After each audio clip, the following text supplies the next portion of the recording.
वतन के आसमां पर एक रोशन सितारे थे, हमें ये फक्र है अहले जहां गांधी हमारे थे। गांधी के मूल्य, विरासत और प्रभाव, इस विषय पर आज मैं आपके समक्ष अपने विचार प्रस्तुत करने उपस्थित हूँ। सम्मानित निर्णायक मंडल और वीडियो के माध्यम से मेरे विचारों को सुन रहे प्रबुद्ध श्रोतागण, आप सभी को प्रणाम निवेदित करता हूँ। आज जिस व्यक्तित्व के मूल्य, विरासत, प्रभाव पर विचार करने के लिए मैं यहाँ पर उपस्थित हुआ हूँ, वह केवल भारत का नहीं बल्कि संपूर्ण मानवता का प्रकाश स्तंभ है। गांधी कोई साधारण नेता नहीं थे, वह विचार थे, विवेक थे, वह जीवित चेतना थे जिसने मनुष्य को मनुष्य से जोड़ने का काम किया। उनका जीवन स्वयं में एक ग्रंथ है और वो मूल्य आज भी हमारे वर्तमान और भविष्य दोनों के बीच एक सेतु का काम कर रहे हैं। दोनों ही पथ प्रशस्त कर रहे हैं। गांधी समग्रता और समावेशिता का आधार है। उनकी वैचारिकता ने देश को गति दी, दिशा दी तथा नियति को नया अंजाम दिया। गांधी के लिए सत्य केवल बोलने का वस्तु नहीं या विषय नहीं था, बल्कि जीने की प्रक्रिया थी। उन्होंने कहा, सत्य ईश्वर है।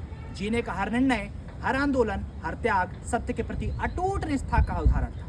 दक्षिण अफ्रीका में रंगभेद के विरुद्ध संघर्ष हो, नेल्सन मंडेला द्वारा उनके बनाए गए बुनियादी सिद्धांतों का आत्मसात करना हो, भारत में आज़ादी की लड़ाई करना हो, गांधी ने कभी भी असत्य का सहारा नहीं लिया। आज के युग में जहां सुविधा और भोग के लिए सत्य से समझौता आम बात हो गई है, गांधी हमें याद दिलाते हैं कि सत्य भले कठिन हो पर वह स्थायी है, वह मुक्तिदायक है।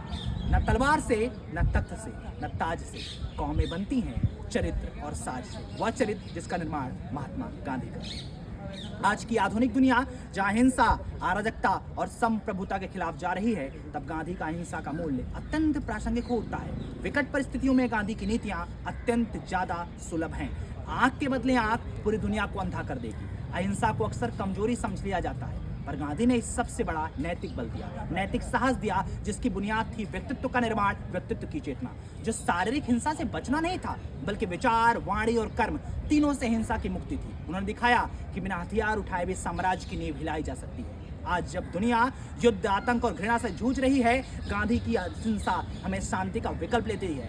न केवल राष्ट्रों के बीच बल्कि समाज के बीच, परिवार के बीच। वह आत्मिक यात्रा है, वह आध्यात्मिक यात्रा है।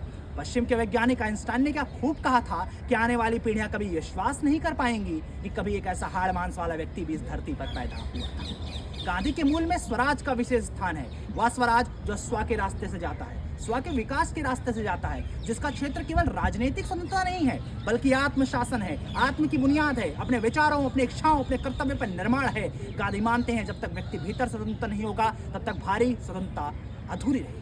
इस स्वराज की भावना से जुड़ा था स्वदेशी, जिसके आधार थी हमारी स्वतंत्रता आंदोलन। आज वर्तमान परिप्रेक्ष्य में जब हमारे देश की सरकार आत्मनिर्भर आंदोलन की बात करती है, संसाधन, श्रम, संस्कृति और विश्वास का एक त्रिकोण बनाती है, तब गांधी की विश्वसनीयता प्रगाढ़ हो जाती है। चरखा केवल सूत काटने का औजार नहीं था, बल्कि आत्मनिर्भरता का सम्मान का प्रतीक था। आज आत्मनिर्भर भारत की व्यापकता हर क्षेत्र में समृद्ध है। कृषि हो, विज्ञान हो, क्षेत्र हो, सुरक्षा हो, हर क्षेत्र में गांधी की विचारधारा नीतिगत है, सार्वभौमिक है। यही गांधी की सबसे बड़ी अस्मिता है, यही गांधी की सबसे बड़ी पहचान है। स्वतंत्रता आंदोलन का मूल समानता और सामाजिक न्याय था, जिसमें महिलाएं थीं, शोषित थे, वंचित थीं और दलित लोग थे। उनको मुख्य धारा से जोड़कर, जिसको हरिजन कहकर उन्होंने मुख्य धारा में लाने का काम किया। इससे कहीं ना कहीं समाज को एक आधारशिला मिली। उनका आंदोलन मानववादी नहीं था, मानवतावादी था, जिसमें प्रकृति थी, जिसमें विश्वास था, जिसमें चेतना थी, जिसमें व्यक्ति था, समाज का हर एक व्यक्ति था।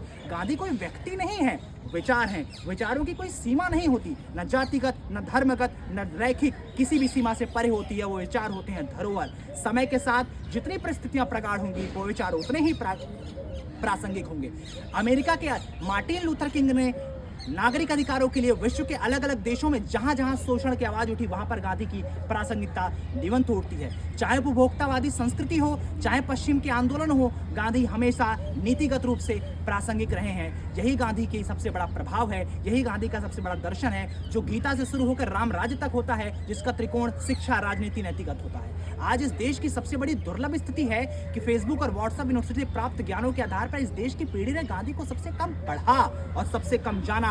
गांधी को जानने के लिए सिर्फ मूर्तियां नहीं बनानी हैं, उनके चरित्रों को आत्मसात करना है। सिर्फ फूल नहीं बिछाने हैं, उनके कर्मों के माध्यम से उनको आत्मसात करना है। यही गांधी की सबसे बड़ी शक्ति होगी, यही गांधी के प्रति सबसे बड़ी श्रद्धांजलि होगी। आज हमें यह जानना है कि गांधी ने इस देश को एक रास्ता दिया, जो विश्व के स्तर पर विश्व गुरु बनने को प्रदर्शित करना होगा। हमें गांधी को समझना है तो उनको आकार को समझना होगा, उनके सिद्धांतों को समझना होगा। और क्या खूब कहा है दुष्यंत कुमार ने कि खुदा नहीं ना सही आदमी का ख्वाब से ही कोई हसीन नज़ारा तो है नज़र के लिए